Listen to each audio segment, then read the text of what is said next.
Hey guys, finally getting started on our 66 Plymouth Wagon. We have to get this thing driving better. The clutch is super weak. It's really hard to get this thing going. I think the pressure plate is shot.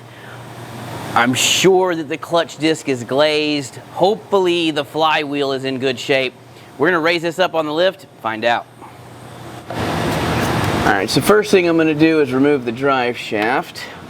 And the way that this is positioned at the moment is not very conducive to getting the drive shaft out. I've got the bottom straps loosened up, but the tops are proving difficult to access.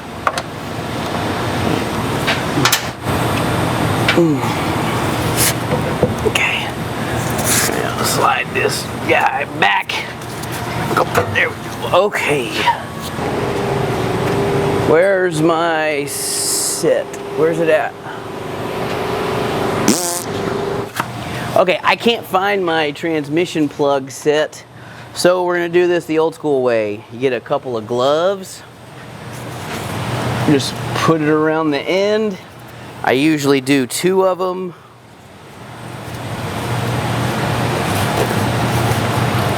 And then you can use bungee cord or strap or zip ties. Just gonna use a bit of tape for now. You know what? I'm gonna use a zip tie. Forget that. Forget this part. So we're just gonna use a zip tie to secure this around the tail shaft here. We'll put a couple of zip ties on it.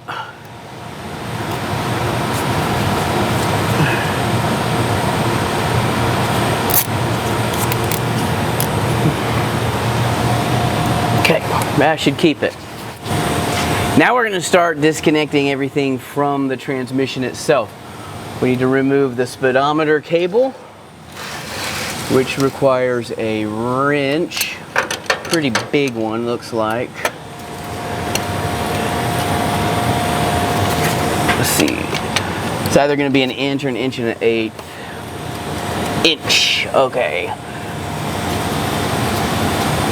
It was pretty firm, but as soon as I put the wrench on it, it started turning, so not too bad. Okay, pull this off.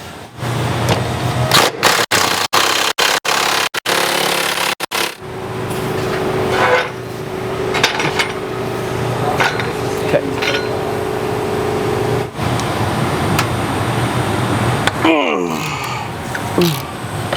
Okay.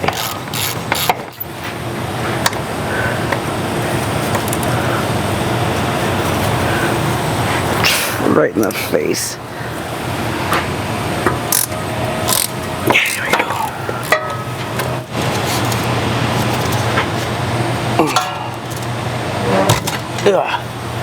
There it goes. There we go.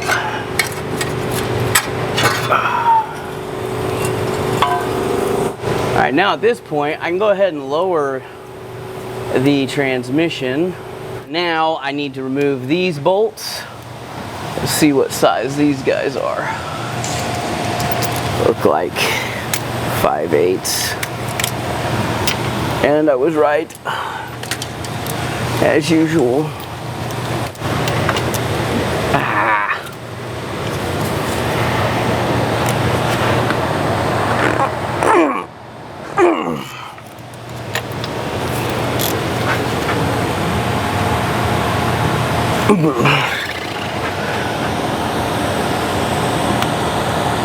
There we go. Okay.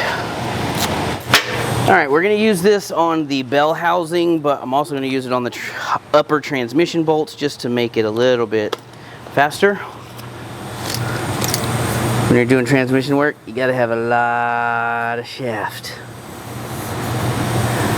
No, you got to have a lot of extensions. It's nice to have a couple of wobble joints. These aren't universals, they're wobbles.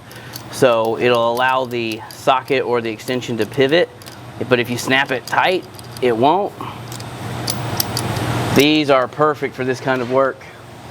So that way you can get up here on the bolt like this and get dirt in your eyes. Let's get these lower ones out, then we'll slide this transmission back. This is a small 3-speed, but it is cast iron, and it is going to be about 75 to 100 pounds over my head. Hopefully I can get that without hurting myself. I'm ready now. We're ready to take the tranny out. So just slide her back. Okay, it's not that bad at all. That's not bad. Okay. All right, I got it. Lighter than the two. Okay, it's not. I'd say, yeah, that's probably about 75 pounds. So now I just need to unbolt the bell housing, which unfortunately on this car has some bolts going from the back and some bolts going from the front, which is super awesome. My favorite type of jackassery.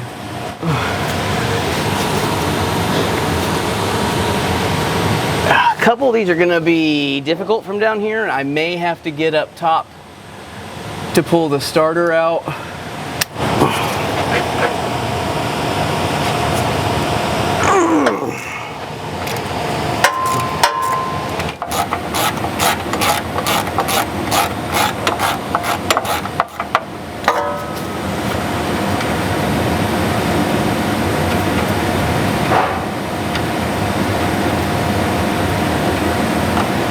For the love of God, how long is that bolt?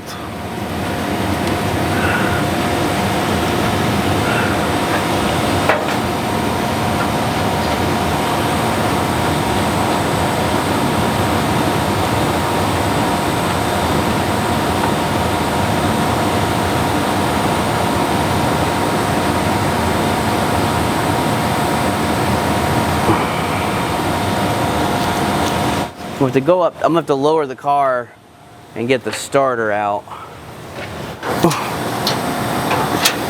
Where's the freaking thing at? I can't ever remember where it's at.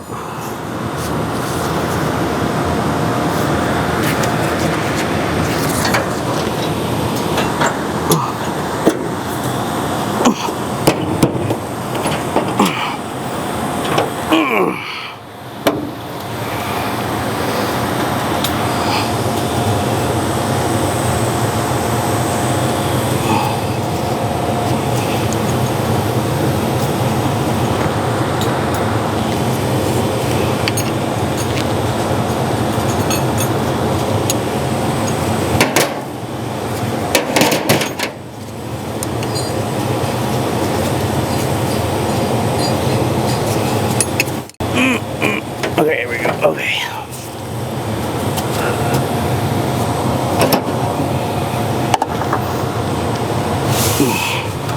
Ah. Ah. Ah. Somebody come help to hold this ladder, it's falling. Quick, quick, quick. Shit.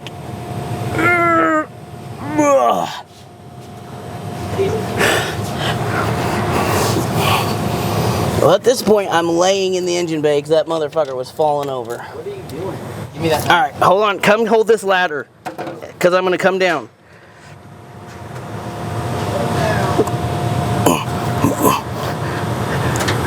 Okay. We on it? Yeah, I'm on it. Okay. Whew, what a shit show. Last bolt, it's all the way at the top. We're going to use our extensions. Go right there.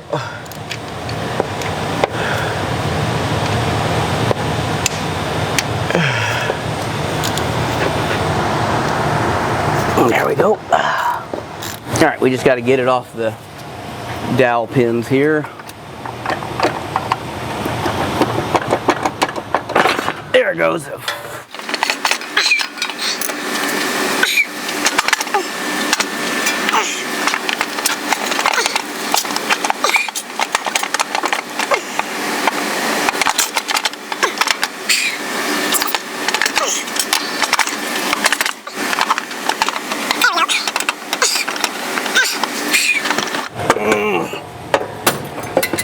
What the fuck was that? There. Jesus.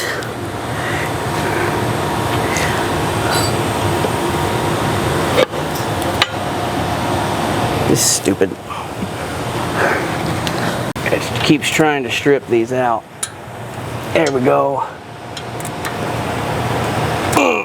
Oh, you've got to be fucking kidding me. That one stripped already. So did that one. Okay. Awesome.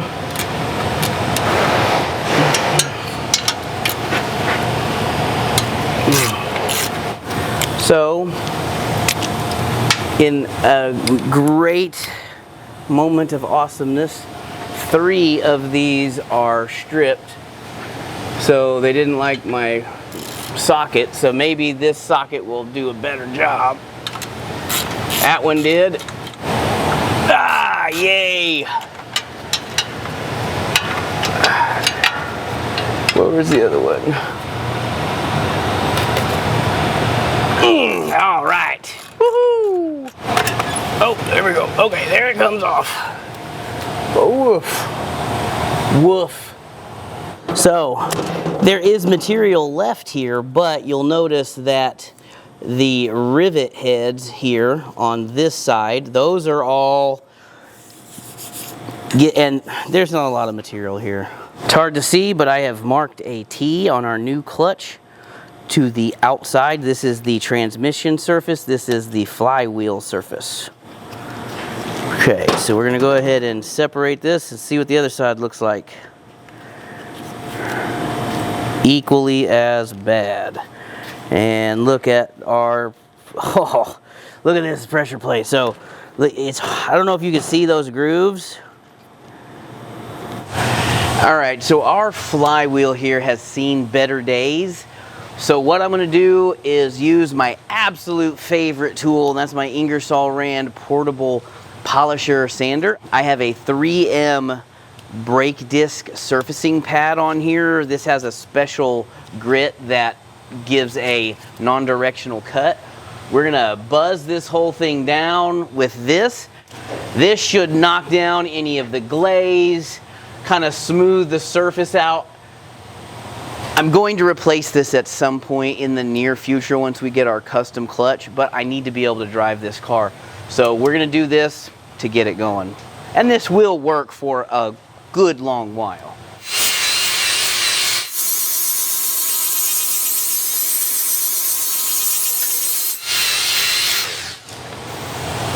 That feels much better. I need some brake cleaner. This is a new pressure plate, but we cleaned it up while we were there. You get some of this. Oh, God.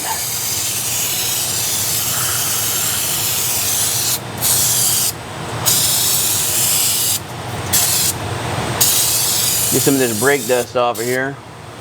Clutch dust. Okay.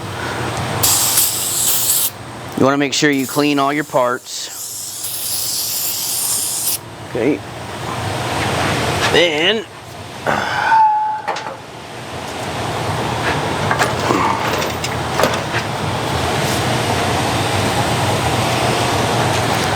okay, so this clutch came with the wagon. It also came with a couple of pressure plates. Well, we picked our pressure plate that we wanted to use, but we don't have a alignment tool for this, so we're gonna have to use a universal alignment tool.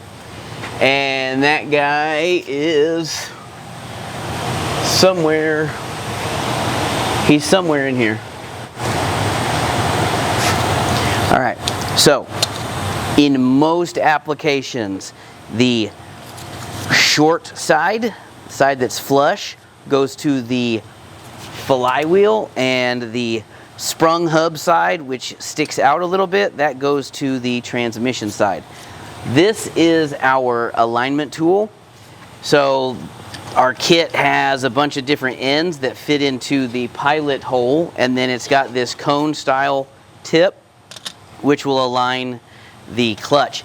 This isn't perfect. I'd rather have a spline tool, but this is an odd 23 spline tool I can't find one locally, so we had to use this.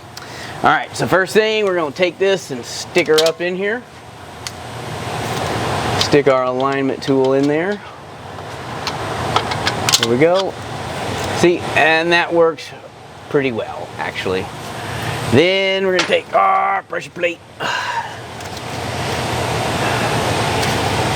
Put our pressure plate up here. There we go. And start threading in some bolts. Now I can tell you right off, this pressure plate is pushed off of the flywheel. We'll have to draw it down into place with the bolts, which is how you normally do it. But when we pulled this off, there was no pressure. There was no pressure. The pressure plate just stayed where it was. It didn't push off of the flywheel at all. That lets you know it's no good. You don't want to just tighten your bolts down. You want to do them in stages, crisscross all the way around. Bring it down slow so that your pressure plate will slowly snug up to your flywheel. Otherwise, you can get it cocked off to one side.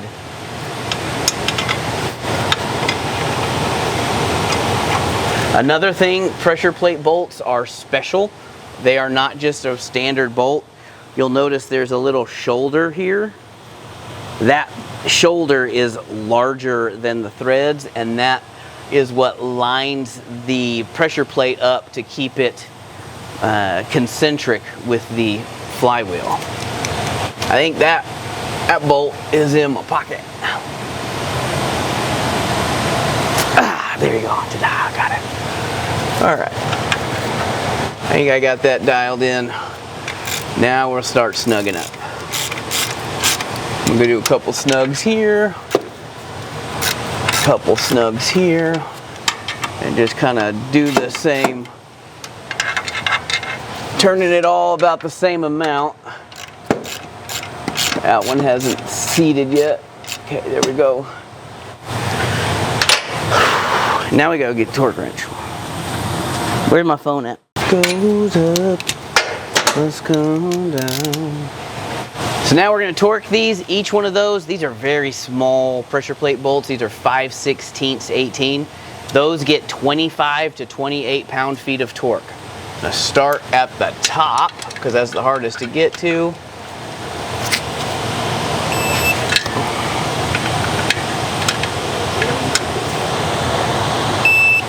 I am going to grease this once we get it all put back together, but I'm going to go ahead and put a little dab of grease on these bearing clamshells to kind of keep them in place.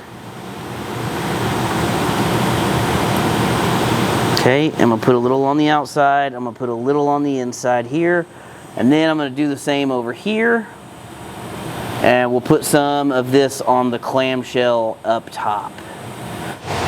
Now here's the tricky part. We've got this pre-installed. See if we can get this to glide up in here the way we want it.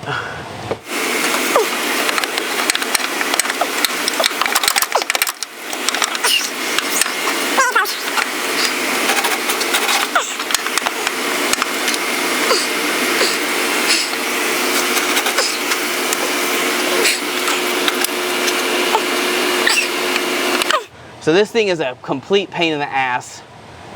Pain in the rear. Got to get that. And then, there we go. Okay. Money. Finally. Oh, hold on. There we go. And now, make sure that there's no wires or anything in the way. This one goes in from this direction. Thanks, Chrysler.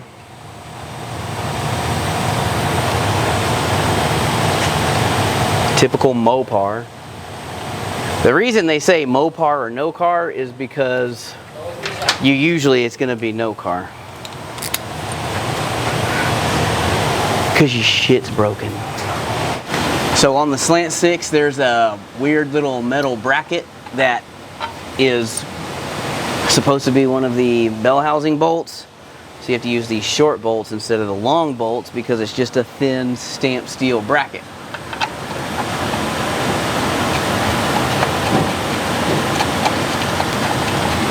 Leave it to Chrysler to do the weirdest stuff.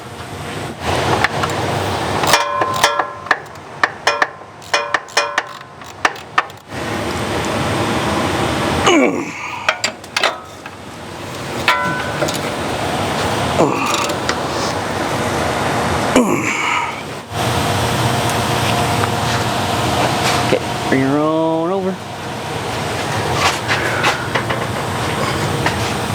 Spit on the end. Go ahead and lift her up.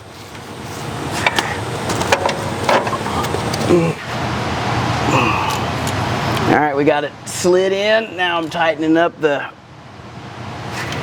transmission mount bolts, or the transmission to bell housing bolts, I should say.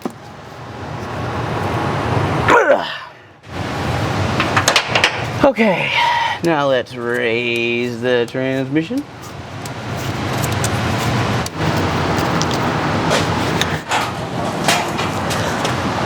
Okay, finally we can put our transmission cross member back up in place. Negotiation device.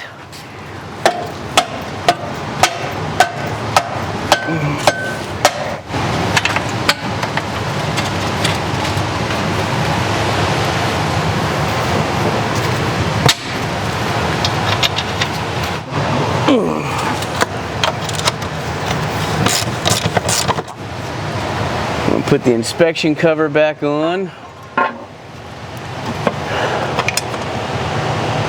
And shift linkage. And another washer. Put one of those little weird clips in. I said I wasn't going to use these, but I just don't want to walk over and find a... I'm going to be lazy. And lastly, the reverse lights. Get this guy plugged in. Now because this is gear oil, it's super thick. So it's going to take some effort all the way down into the bottom. I'm just going to sit that on the ground.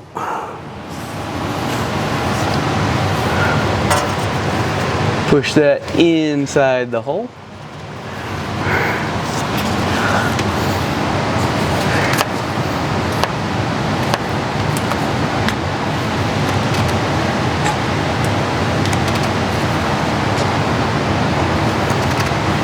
And you just fill the transmission until fluid starts to come out of the fill hole. That's when you know it's full, is when the fluid is level with the bottom of the threads. We're close. I think we're there. Yeah, we're there. Okay. Okay, there we go. Now, I'm going to double check, make sure everything's connected. Everything's hooked up, everything's working. All right, everything's looking good. Okay, now we're gonna go ahead and move our tools, lower this, hook up the starter, tighten anything else up there, fire it up, we'll see.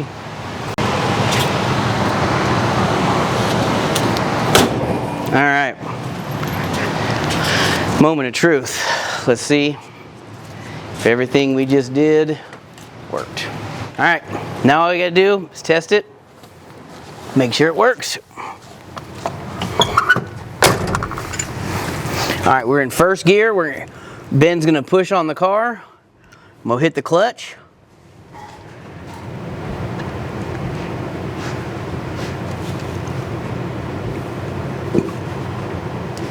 Is it rolling good, Ben? Okay, yeah, there you go. Let off, stops, works. All right, now, hey, go ahead and open that door just in case something crazy happened. It shouldn't, but.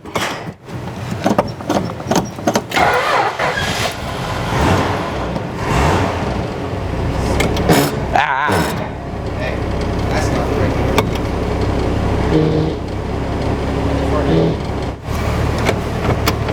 Something's not working.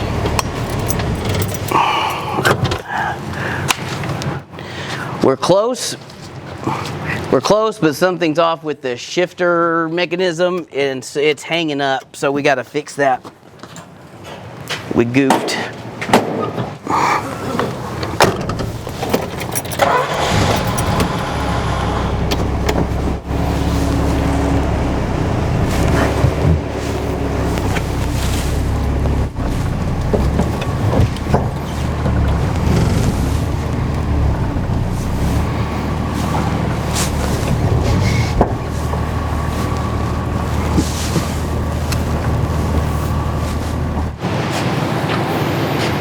I'm all gussied up now. All right, it's getting cold. It's time to go home. We've got the wagon running and driving, finally with a nice fresh clutch. It feels pretty good so far, but I've only backed it out of the shop. Make sure you like and subscribe. Thanks for watching. We'll see you next time.